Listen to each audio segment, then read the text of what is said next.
बहुत समय पहले की बात है, एक राज्य में एक राजा राज करता था। वह बहुत ही बुद्धिमान और न्यायप्रिय था, लेकिन समय के साथ वह घमंडी और स्वार्थी बनता गया।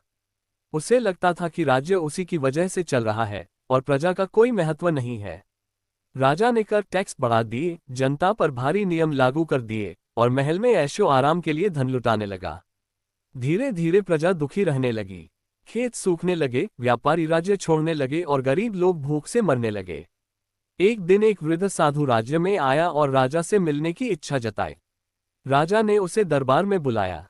साधु ने राजा से कहा, राजन, आप एक परीक्षा देना चाहेंगे? राजा हंसते हुए बोला, मैं राजा हूं, मुझे किसी परीक्षा की जरूरत नहीं।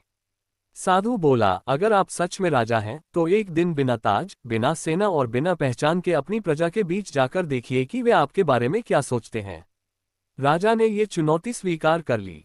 अगले दिन वह साधारण वेश में नगर में घूमने निकला।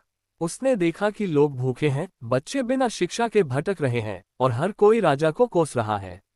वह बहुत दुखी हुआ और वापस आकर साधु के चरणों में गिर पड़ा।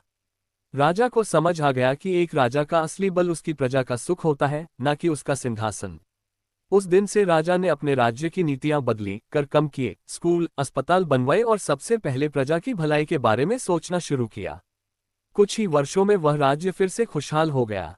सीख: एक अच्छा राजा वही होता है जो पहले प्रजा का सुख देखे, क्योंकि राजा से नहीं, प्रजा से राज्य बनता है।